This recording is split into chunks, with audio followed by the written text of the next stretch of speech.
Jeff Walenko Diesel Performance here. Excited to officially release our Billet Flexplate for 01 through 19 Duramax. So we want to do a video, go over the features. So we thought no better way to do it than here while we're balancing them.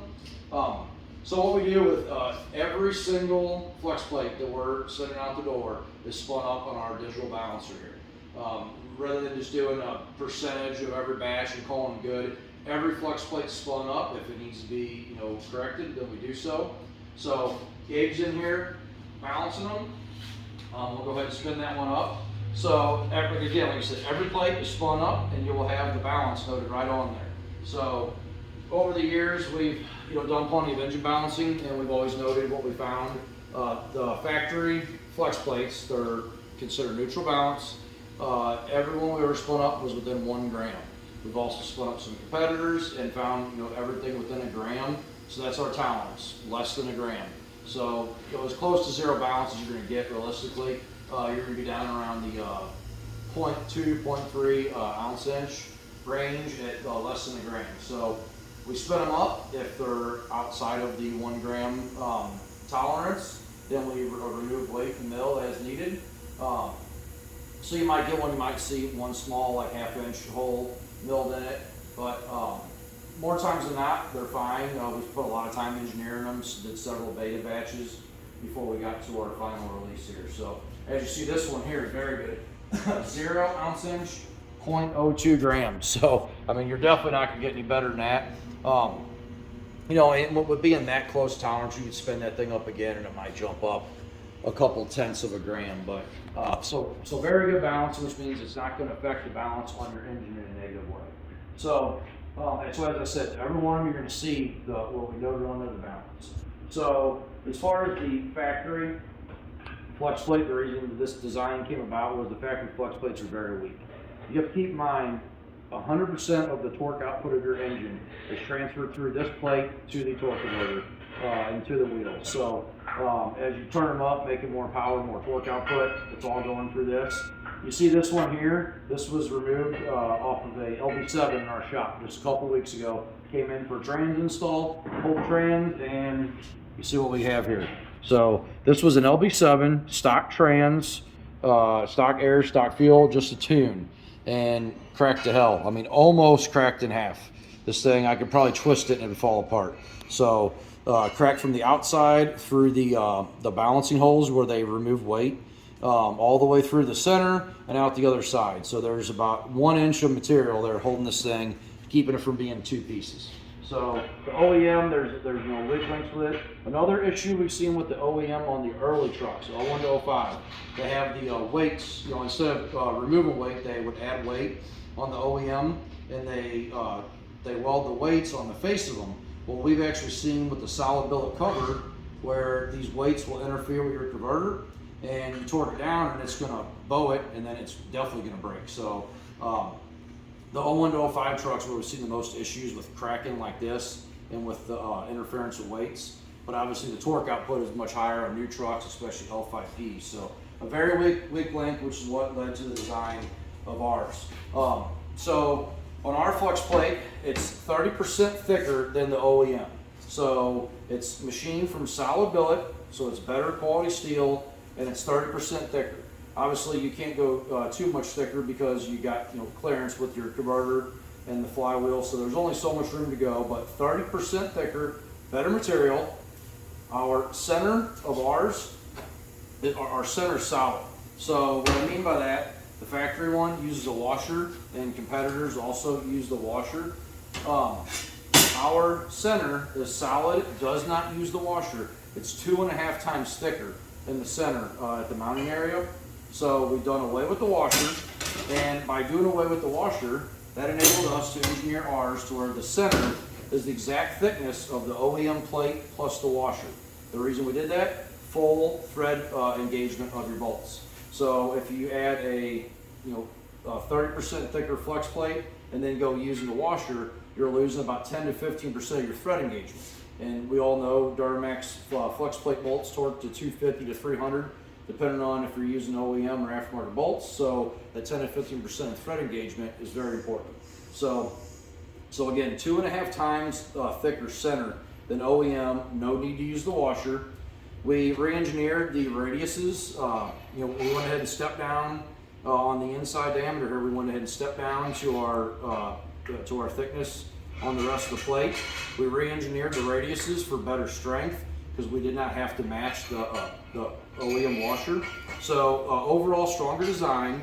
And then another way we improved the strength of it, where we put our holes here to remove weight and help with the balance. We turned them and we got more area, more surface area between our holes and the torque converter mounting holes. So if you look at the factory one where these are cracking, they've got a hole out here on the towards the OD, so it makes it very thin on the outside diameter. And then from this hole here to your converter hole, there's not a whole lot of surface area. So the way we did ours, we kept a lot of material where your torque converters mount. Another big feature of ours over competitors, we have a torque converter bolt alignment hole. So if you do not have the converter alignment hole, if you have 6 round holes, what happens is you start your first bolt and you're gonna either have to leave it loose and go around and put every one in, leave them loose, not too loose or they'll contact the flywheel housing, get all 6 of them started, and then go back another 360 degrees and tighten them all. Or you put the first one in, you rock the converter, try to find center, tighten it, and I've been there, done that. You get to the 5th or 6th one, and now you can't get your bolt to start. So you're either going back and loosening every one, then going back and putting the remaining bolts in, then going back and tightening them all. Or the average guy out here trying to make some money, he's gonna try to start that bolt and he's gonna cross-threading it and damage the converter, and you're pulling the whole thing back apart, and the whole job's a loss. So the alignment hole saves time on install, but also the importance of the alignment hole is that it's a lot narrower. It fits the bolt tighter. It helps prevent the bolts from coming loose. We have seen 2 or 3 times just in our shop where on a aftermarket flex plate that doesn't have the alignment hole, the bolts come loose. We've never had one come loose where it had an alignment hole, but we've had multiple times where the converter bolts come loose. Even on like a 20-mile test drive and had them come loose. You're tearing the converter, you're tearing the flex plate, again, you're tearing the whole thing apart, and now it's really costly because you got parts involved, or you got to come back down the road. So, so that alignment hole is very important. We also went ahead and we engraved the torque spec for ARP fasteners right on here. So it's kind of handy to save you a little bit of time. Good reminder, got it right on there. And then we also went ahead and took time to ensure that our dowel lines up with the alignment hole, the converter alignment hole, the same as the factory. So if you're like a lot of us and you pull the trans, you turn the engine over, get your alignment hole lined up so you're ready to go back together, and then you're going to go throw ours on after. It's going to be in the same spot. You don't have to worry about wasting some time. So that was why we did that.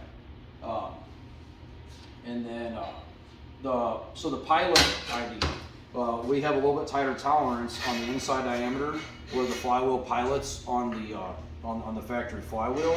So you get better engagement, less chance of any wobble or it coming loose. So it helps, with vibration and creating any problems. The factory one is pretty sloppy. So with this being 2.5 times thicker, you got more material contacting the pilot hub there, and we have a really tight tolerance on the ID. So that really helps out a lot there too. As far as the reason you want to use this style factory replacement flex plate on Duramax over a solid billet one, 2 reasons.